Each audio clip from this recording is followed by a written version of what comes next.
नमस्कार। रंजन रस में रउआ सबके स्वागत बा। हम राजीव रंजन तिवारी।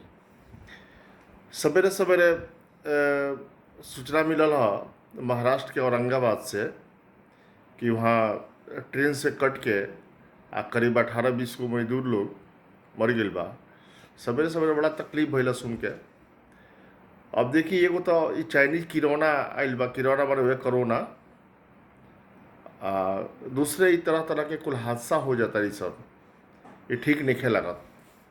अभी काल विशाखापट्टनम में गैस लीक भई रहे, वैसे पूरा हाहाकार मचल। आज औरंगाबाद, महाराष्ट्र के औरंगाबाद में रेल दुर्घटना हो गई, वैसे पूरा हाहाकार मचल बा पूरा देश भर में। सवेरे सवेरे बेटा बिल्कुल एकदम मन बहुत उदास हो गई बा। अभी कौनी ये काम चली है, कौनी ये देश दुनिया चली, समझ में नहीं आवत। बड़ा मन तकलीफ में बा। दूसरा एगो बात बतियावे के मन करता रहा कि हमनी का तो बड़ा विश्वास राखी ले जा, धर्म कर्म पर भी विश्वास रहेला। दुनिया भर में बड़ा मशहूर नाम बाटे शांति कुंज के। ओ जाके जौन प्रमुख हैं डॉक्टर प्रणव पंड्या जी, वहाँ के ऊपर भी आरोप लाग गई बा कि कुछ गलत सलत कैला के। अब का वो आरोप में कितना सही बा कितना गलत बा अभी समझ में नहीं आवत। माने हमनी का तो एकदम माने हतप्रभ बानी जा, जैसे बुझाती कि सांप सूंघ गइल बा।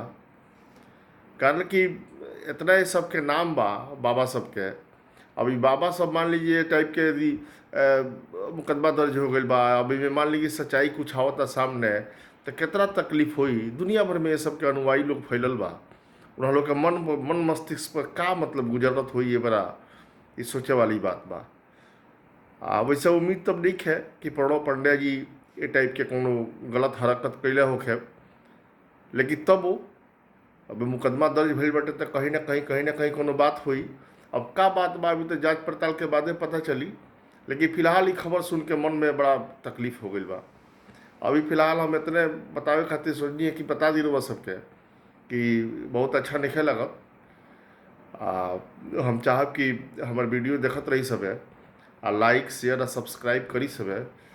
बहुत बहुत धन्यवाद रहा सबके। बहुत शेयर और बहुत लाइक हो रहा बा, बहुत खुशी बा। लेकिन जो देश दुनिया में चलता वो बढ़िया नहीं चलत। एक बारे में सबका विचार करे के चाहिए। आज सबसे जरूरी बटे बच के रहल। ये जो चाइनीज किरौना आइल बा, ये चाइनीज किरौना से बचे के बा। किरौना हम कहते नहीं, गाँव देहात में भोजपुरी में किरौने कहल जाला। अब एक के बढ़न लोग बढ़न नाम दिले बा, कोरोना वायरस। तो वही मान ली कोरोना वायरस हुए किरौना गाँव वाला के। किरौना से बचे के बा। सेफ रहल सबसे जरूरी बा। जो सरकार कहती है ओकरा के सुनला के काम बा। नमस्कार।